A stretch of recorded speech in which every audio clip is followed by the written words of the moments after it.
The Tennessee Titans and Lamar Jackson noise continues to get louder. We're going to talk about all of that and more on today's edition of the Locked On Titans podcast. Let's get it.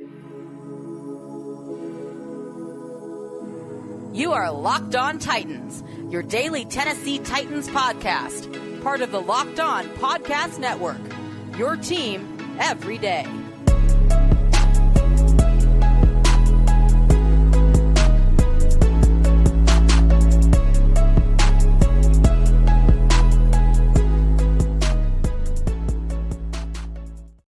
Welcome to the Locked On Titans podcast. I am your host, Tyler Rowland. Titans fans, we got a lot to talk about on today's show. An NFL insider says word around the league is the Titans make sense as a destination for Lamar Jackson. We're going to talk about that. Plus, the Titans made another free agent signing, this time bringing in a Super Bowl winning cornerback. We're going to talk about that and got a lot of quotes from the Titans opening press conference with the first 5 free agents that they signed in week 1 of free agency. So going over all of that and more. Before we get into it, want to thank you guys again for making the Locked On Titans podcast your first listen every day. Remember, Monday through Friday, Tennessee Titans content on all platforms all year long and always for free. Make sure that you get subscribed and stay subscribed to the Locked On Titans podcast, where it's your team every day. Throw a thumbs up on the video right now if you're watching. Goes a long way to help support the channel. The show is always free. All I ask for in return is the press of a button. And also, been a little light on podcast reviews on Apple iTunes recently. If you guys wouldn't mind, my birthday is on Wednesday. As a birthday present to me, I would appreciate some 5-star reviews on Apple Podcasts. It does a lot to help the show, and I would greatly appreciate it as well. But with that being said, time to move forward into the Lamar Jackson noise. And all of this got going with a quote from Jeremy Fowler from ESPN, who was talking over the weekend about Lamar Jackson, his situation, and he had this to say, quote, "And then when you talk about good fits, I asked some executives around the league what teams would make sense. They mentioned Tennessee, who just cleared some cap space. They have a new GM in Rand Carthon who's working on the roster. They could use a running quarterback. They have experience with that in the past." He also mentioned Minnesota as a potential dark horse wild card team for Lamar Jackson. But what an interesting quote, asking executives around the NFL who think that Tennessee makes some sense. Now, you may be thinking to yourself, cap space? The Titans don't have cap space. But look, guys, it's something that I have mentioned throughout this free agency process.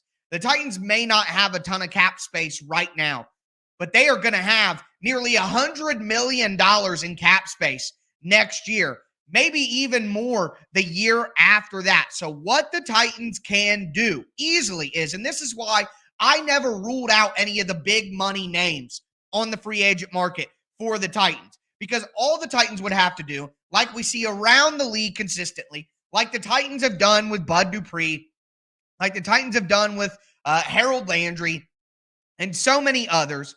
When the Titans or other teams make a signing of a big-time player, they'll give that player a ton of bonus money up front, which allows them to keep their salary low in the first year. Look at Deshaun Watson. His salary last year for the Browns, despite getting $230 million guaranteed, his salary was $1 million. And that allowed the Browns to keep his cap hit low last year. Now, of course, it's going to go up eventually. You can't pay a player like Lamar Jackson or Deshaun Watson or Orlando Brown or whoever you want to say. You can't pay those kind of players and it always be a low hit on your salary cap. Eventually, the bill comes due. But in year 1 of a brand new deal, it's easy to finagle the money and make it easy to get a guy on your cap, even a guy like Lamar Jackson, who's going to make a ton of money. So the Titans could, quite frankly, make it easy to bring Lamar over, trade for him while he's on the franchise tag, negotiate a brand new long-term deal that has a lot of bonus money, and then you keep the salary low in year 1 so it doesn't hit the cap hit that hard. Then in the next 2 seasons, 2024 and 2025, when the Titans do have buku bucks to use, then Lamar Jackson's cap hit can go up and you'll have the ability to deal with that. So that is absolutely a possibility. Now, if the Titans did make a move for Lamar Jackson, in my opinion, it would have to come after the NFL draft, because what the Titans don't want to do, and what a lot of teams don't want to do, is give up this year's first-round pick. If the Titans get Lamar Jackson, they'll probably, hopefully, be better than getting the 11th pick in the next few drafts. You would think the Titans would be in the late 20s. Hopefully, maybe even number 32. Do you see what I'm saying? So that it would be in the best interest of the Titans to wait until after they make their first-round pick and then make a trade with Baltimore, so that the 2 first-round picks that they end up giving to Baltimore will be a 24 and 25 first-round pick. So that's the timing of it. That's how the money could work for the Titans. But let's just talk about what the realities are here. Nobody is giving a deal to Lamar Jackson right now because they don't want to do the Ravens' homework for them. Because you go through all the effort, you go through all the work of negotiating a contract with Lamar, and then the Ravens just match it and say, oh, that's a pretty good contract. We'll just do that one right there. Now you're doing the Ravens' homework for them. So a lot of teams just don't want to do that. And at the end of the day, the Titans may not be close enough to a Super Bowl roster to where they add a Lamar Jackson, even if you want to build around Lamar. Maybe the Titans view themselves as nowhere near close enough to make a kind of move like that. But I think that there is a school of thought here where you get your quarterback in place, you know how much you're paying for him, you know what his cap hits are going to be the next few years, and now you can build around him. Yeah, the Titans may not have a first-round pick in the next 2 drafts, but like I just said, they're going to have $100 million in cap space potentially. And even if they do a deal with Big Jeff and they do a deal with Lamar Jackson, they're still probably going to have $50 to $70 million in cap space, which is still plenty to build out a competitive roster around Jeffrey Simmons and Lamar Jackson. So I see it from both sides. Maybe even with a guy like Todd Monken, who is just the Georgia offensive coordinator. You want a quarterback like Stetson Bennett, but at the NFL level, get your hands on some Ryan Tannehill. So maybe the Titans could put Ryan Tannehill in the deal back to the Ravens. And you're like, why would the Ravens want Ryan Tannehill? He's only going to be $27 million against the cap, which is cheaper than what they'll pay Lamar on the franchise tag. And it's only a 1-year deal, and then they're off of him. So that may make sense for the Ravens as well. Again, guys, I've said this before. I don't think that this deal happens, but the noise isn't going away because the Titans do realistically make sense as a fit. And you can say whatever you want, and I can talk all the logic I want about the picks and the money and the deals and what they got to do.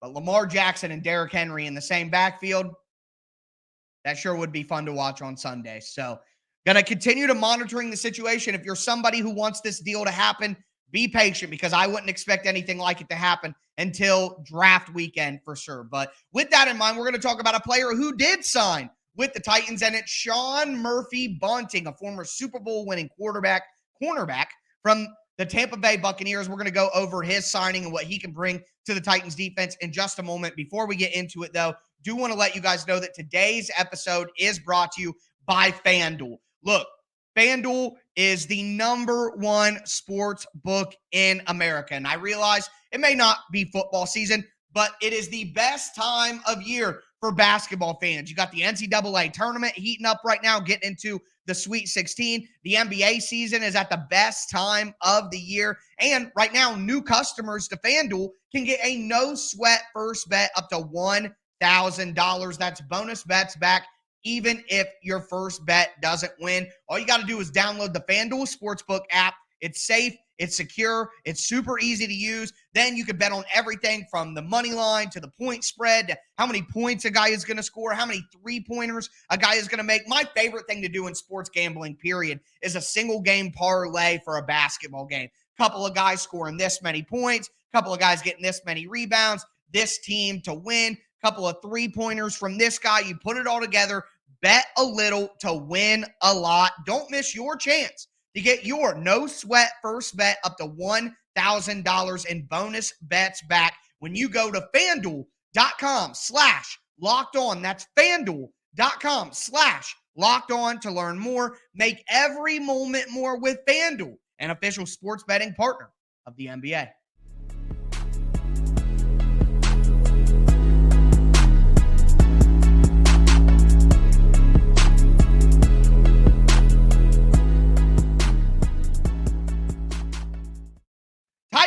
fans, let's continue today's edition of the Locked On Titans podcast. We talked about the Lamar Jackson noise, the Lamar Jackson rumors, and everything that kind of entails, what all could go into that situation. Now, I want to move forward from a player the Titans could acquire to a player that the Titans did acquire, and it happened just before I went live on Sunday night. But the Titans are adding a veteran cornerback, and he may be a veteran, but he's still a pretty young player nonetheless, and it is Sean Murphy-Bunting, formerly of the Tampa Bay Buccaneers. Before we get into it, though, do want to thank you guys again for making the Locked On Titans podcast your first listen every day. Again, Monday through Friday, Tennessee Titans content all year round on all platforms, always for free. Make sure that you get subscribed, stay subscribed.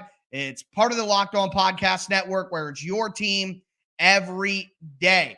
Diving in here, Murphy-Bunting is about 6'1". He's still only 25 years old. Like I said, he's a 4-year veteran, a Super Bowl champion, but still only 25 years old. That gives you a lot of room for improvement. He's played 53 games in his career, has 188 tackles, 6 interceptions, 21 pass breakups. When the Tampa Bay Buccaneers went on their Super Bowl run, he had 3 interceptions in the playoffs. So he's a guy with incredible ball skills. He's got the ability to make plays, turn over offenses, and that's exactly what you want on defense. I talked about this when we talked about Kevin Byard yesterday, that the most important thing you can get from a defensive back in today's NFL is a guy who can turn over the ball, get the ball back to your offense, because offenses are so good in the NFL these days that it's very rare that you're going to be able to stop them consistently from getting down the field. So rather than focusing on not letting teams score points, focus on turning teams over, because not only are you taking away a scoring chance from that offense, but you're giving a better scoring chance to your offense. So I think having that ability to turn over the ball is absolutely critical, and I know it's something Mike Vrabel looks for heavily, so that's probably why SMB made a lot of sense for the Titans. And no, I'm not about to say Sean Murphy-Bunting every time I say the guy's name. SMB, learned it from my folks over with the Buccaneers. Makes all the sense in the world. So we got NWI, we got NPF, we got SMB. We're the acronym gang over here with the Tennessee Titans. But breaking down Sean Murphy-Bunting's, and there it is. I did it again. Just trying to, balance things out here between full and abbreviated. But breaking down his game, he's an inside-outside versatile cornerback. He's made plays from the slot. He also has the length and the size and the press man ability to play on the outside and play on the boundary. And that's really what the Titans need, because you have a guy like Christian Fulton who needs to play outside. They did some experimenting with him in the slot early in his career. Did not go well. But Christian Fulton has dealt with a lot of injuries too. So you need a guy who can play outside if he gets hurt. You got SMB. But also Elijah Molden had some injuries last year. Barely played. You got a guy in SMB who can play in the slot. Roger McCreary was drafted, and a lot of pundits, including myself, and I'm sure Mike will let me know that he was all over that, but a lot of people thought that Roger McCreary would be best served to play in the slot. Well, his best moments came on the outside last year, not in the slot. His short area quickness struggled a little bit with some of the slot receivers when he went in there. It is possible that Roger McCreary is a guy who needs to play on the outside, even though his length of his arms and himself doesn't really lend to that. He definitely performed better on the outside than in the slot last year. So if you have McCreary outside, you have Fulton on the outside, you need someone to play in the slot, especially on passing downs, because that's not something that Elijah Molden has done well throughout his career. Elijah Molden, I've broken this down during the season, but if you weren't following the packaging of the Titans defensive backs over the last few years, then I would understand maybe if you weren't up to date on this. But the way the Titans like to use Elijah Molden is as an early down slot player. So he's a guy who can blitz off the slot. He's a guy who can slide into the box and play a little bit of linebacker. He is aggressive. He is physical. He can blitz. So Elijah Molden would play the slot on first and second down, or if it was third down or second and long, the Titans would take Elijah Molden off the field, and they would bring somebody else to play inside the slot that's a better pass defender and better in coverage than Elijah Molden. So I would expect that to continue. And what the Titans could do is they could have Sean Murphy-Bunting come in and play the slot on passing downs and take Molden off the field like they had been doing in 2020 when Molden was healthy. So schematically, he makes a lot of sense as an outside-inside versatile piece. Again, like I said, great ball skills, long arms, can play press coverage. He's got familiarity with every coverage type that you would want. They played man coverage in Tampa Bay. They played cover 4. They played cover 2. They played cover 3. He's got familiarity with it all. But it doesn't mean everything is good. So some of the things that concern you about SMB. One, I trust my guy John Ledyard, who covers the Tampa Bay Buccaneers, and he is not high on Sean Murphy-Bunting at all. He said, I hate to be a Debbie Downer, but he's awful. One of the big things he points out is a lack of instincts. Gets lost in zone coverage, doesn't have a good understanding of route combinations and route concepts and where a guy is going to go, doesn't read the quarterback's eyes very well. Those are all issues. Those are all definite issues, which is why I'm trying to, tamper down any high expectations that the Titans just got some stud cornerback or anything like that. This is going to be a deal just like we saw with Azeez, just like we saw with Brunskill. It's going to be a 1-year deal worth probably $5 million or less. So we don't have contract details yet because the news is just coming out, but you can almost guarantee that that's the case. And one other big issue, other than just his play out on the field, is being out on the field. SMB has missed 13 games in the last 2 seasons. He dislocated his elbow in week 1 of 2021 against the Cowboys on one of the primetime games in week 1. I still remember that. It was brutal, man. But that's not like a soft tissue or a ligament issue. That's a dislocated elbow. That's a weird one. All right. So give him a little bit of a pass there. But last year, he missed a bunch of games with a quad injury. I think 5 games in 2022 with a quad injury. So if you were one of those people out there who said the Titans only need to get people with a 100% perfect clean bill of health, then you may be a little bit worried about this signing as well. So I'm excited about the signing. The Titans needed a depth piece to be added to the cornerback room. But I'm also not going to sit here and tell you guys that the Titans got some stud, some young guy who was available for pennies just because they're so smart. There are definitely some downsides with SMB, and it'll be interesting to see if the Titans could get the best out of him by giving him a great pass rush. And the last thing I want to mention here is Chris Harris, the new defensive backs coach for the Titans and passing game coordinator on defense. He was hired over from the Washington Commanders. I've talked about Chris Harris quite a bit. He got the absolute best out of all the young guys in Washington. Hopefully he's able to do that with this young group in Tennessee as well. But the 5 Titans free agents that have been signed officially all spoke on Monday. Going to talk about some of the best quotes we got from them, including Arden Key saying that he felt disrespected by the Jacksonville Jaguars, and that can only mean good news for Titans fans. But before we get into that, do want to let you guys know that today's episode is brought to you by Built Bar, the best tasting protein bars in the galaxy. With Built Bar, you get the best of both worlds. You get all of the taste benefits that you want from a candy bar. All the bars are covered in 100% real chocolate. And I mean it, 100% real chocolate. They have a ton of delicious flavors. There's going to be something for everybody. On the other side of it, you get all of the all the health benefits of a protein bar. Any protein bar that you get has to be healthy, and you get that with Built Bar. Low calorie, low sugar, high protein, high fiber. Literally, like I said, the best of both worlds. It's as delicious as a candy bar, but as healthy for you as you need your protein bar to be. Make sure you go to Built.com or just run down to your local Walmart or Sam's Club. Pick up a box of Built Bars today, and you will have your mind blown. Check out Built Bars, the best tasting protein bars of all time.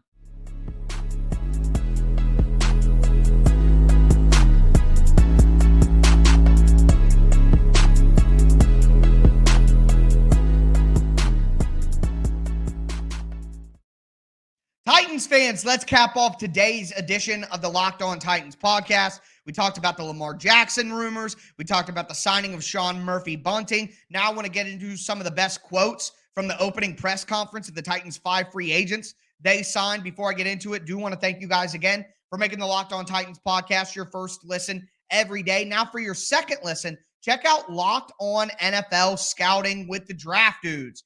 From free agency to the draft, salary cap management, and much, much more. Join NFL experts Kyle Krabs and Joe Marino as they take you through what it looks like to build a successful NFL franchise every Monday through Friday. Find Locked On NFL Scouting with the Draft Dudes wherever you get your podcast, and it's on YouTube as well. Part of the Locked On Podcast Network, where it's your team every day. Once again, guys, my birthday is on Wednesday. Just got engaged. Been putting in a ton of work for a lot of seasons now. The show is free every single day. I am asking for two things.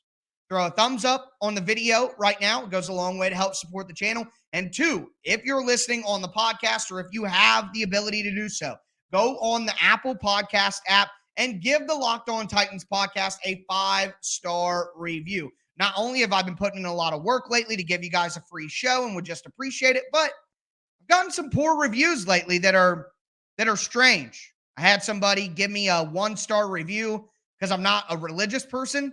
They told me to find Jesus. I mean, you're going to give me a 1-star review because I don't practice the same religion as you? Man, that's like everything against what Jesus would want from you. Just saying. Anyways. But moving right along. Anyways, I'm just asking for a little help, a little support here to kind of balance things out lately. Some things that are just a little weird. So you guys do a great job of supporting the show. I feel the support all the time. Thank you all so much. Just wanted to make it vocal and ask you guys for a favor. So 5-star reviews, thumbs up on the video. I appreciate you guys so much. But moving forward, Andre Dillard had a hilarious comment, and I love it. I love it. I mean, I guess it wasn't hilarious, but it was hilarious for me to see a guy come out and just blatantly say what he wants on the Titans. I mean, the Titans always play this stupid game where every offensive lineman can play any offensive position. They never want to tell a guy, hey, I'm going for this spot. Blah, blah. Well, Andre Dillard came out and said, I have my sights set on left tackle. He did the qualifier of, I'll do whatever the team needs me to do, but he did say that he has his sights set on the starting left tackle position, and I love hearing that personally. We don't got to play these stupid games where a guy can be anything. Let Andre Dillard try to play left tackle. If it doesn't work, then let him do something else. Don't do this thing where the Titans up with Jamarco Jones and Dylan Radins and other guys where they're like, hey, he could play anything. We're going to get him some reps everywhere. Let him try out at one position. If it doesn't work, then move to another one. But you're going to cap guys' development by trying to move them up and down the offensive line all the time. It obviously hurt Dylan Radins, and he said that himself, that it hurt his development switching all over the offensive line all the time. So do not do this with Andre Dillard. Let the man play left tackle. If it doesn't work, then move him to left guard. Arden Key. Arden Key had 2 delicious comments. One of them was really, really fantastic, and I talked about it a second ago. But Arden Key said that he thought he was going to be a Jacksonville Jaguar. After the season ended, he thought he would be back. But the Jags gave him a lowball offer that he said felt like disrespect. He felt disrespected by the Jacksonville Jaguars. And he said, I like the fans. I love my teammates. Blah, blah, blah. But we're going to have to see them 2 times a year. And you could tell how excited Arden Key was at the possibility of getting revenge twice in 1 year. So excited to see him do that, because the last Tennessee Titan that felt disrespected by an offer from an AFC South team and came to Tennessee was Denico Autry. And I'd say that signing worked out pretty dang well. But speaking of Denico Autry, one of the big things that Arden Key said made a decision for him to come to Tennessee was the bullies on the defensive line. He said, you play Tennessee, you know they got bullies up front on the defensive line. That's how they want to play football. He talked about Jeffrey Simmons, Denico Autry, Harold Landry coming off the edge. He was excited to play with those guys, and he should be, because Arden Key said himself, I am a bully. So I'm excited to watch that bully go with these other bullies and get that Titans front and get that Titans pass rush back to where it needs to be. So I love that. Daniel Brunskill, the offensive lineman, said he was happy to come to the Titans because he knows that they run the damn ball. Love hearing that. He said, I want to hit somebody in the mouth. It's one of the big things I love about football. I love that mentality. And you know that Mike Vrabel was in his coach's office just lapping it up, loving every second of that. I thought Luke Gifford had a great quote as well, saying that he wants the opportunity to play more on defense, but he knows that he was brought here to dominate on special teams. I'd love to see Gifford do just that. The Titans could use it. And then finally, Azeez Al-Shaair, he actually didn't say anything that I thought was all that interesting. Very professional, Mike Vrabel-like press conference. But he did say that, the culture with the Titans was something that he liked, and he wants to bring some over from what he had in San Francisco and bring that to Tennessee. He wants to be a leader on defense. He thinks the defense goes as the linebackers go. So love all that he had to say, even if it wasn't the most exciting stuff I'd ever heard. But that's kind of a recap for you guys of the opening press conference of the Titans' first 5 free agents. Again, we talked about Lamar Jackson. We talked about Sean Murphy-Bunting signing. Talked about those quotes there. I'm going to be back with you guys tomorrow to break down everything you need to know from the day that was. But that's going to do it for me today, folks. As always, I am your host, Tyler Rowland, and this was Locked On Titans.